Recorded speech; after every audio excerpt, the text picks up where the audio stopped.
یہ دیکھیے، یہ جو لاز، جو قانون بنائے جا رہے ہیں، یہ آرڈیننس جاری کیے جا رہے ہیں، یہ سراسر ان کانسٹیٹیوشنل ہیں۔ یہ کانسٹیٹیوشن کے آرٹیکل 14، آرٹیکل 21، آرٹیکل 25 کا بلیٹنٹ وائلیشن ہے، اور سپریم کورٹ کے ججمنٹس ہے، رائٹ ٹو پرائیویسی، اور سپریم کورٹ کا 377 کے اوپر ججمنٹ ہے۔ ایک اڈلٹ کو اختیار ہے کہ وہ کس طرح سے اپنی زندگی گزارے، اس میں اسٹیٹ کچھ بھی نہیں کر سکتا۔ تو اس طرح کے بی جے پی رول سٹیٹس میں یہ قانون بنا کر مقصد ایک ہی ہے کہ بھارت کے سمویدھان کا یہ لوگ وائلیشن کر رہے ہیں، آرٹیکل 21 کا، آرٹیکل 14 کا اور آرٹیکل 25 کا۔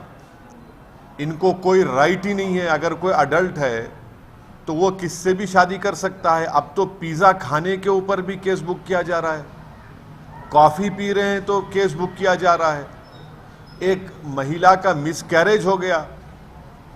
تو یہ کیا قانون بنا رہے ہیں؟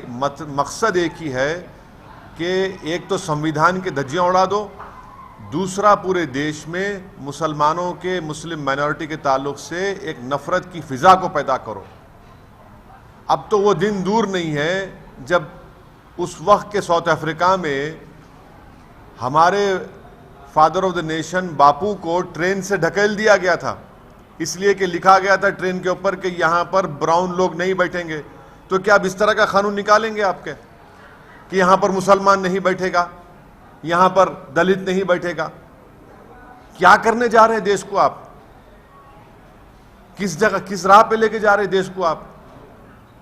کیا ایک اڈلٹ کو اختیار نہیں ہے کس سے شادی کرے؟ اچھا، اور ایک بات یہ ہے، اگر کوئی مسلم لڑکی اپنا مذہب تبدیل کرتی ہے تو اتر پردیش کی پولیس ٹویٹ کر رہی ہے ہم اس کو پروٹیکشن دیں گے۔ یہ کیا مذاق ہے؟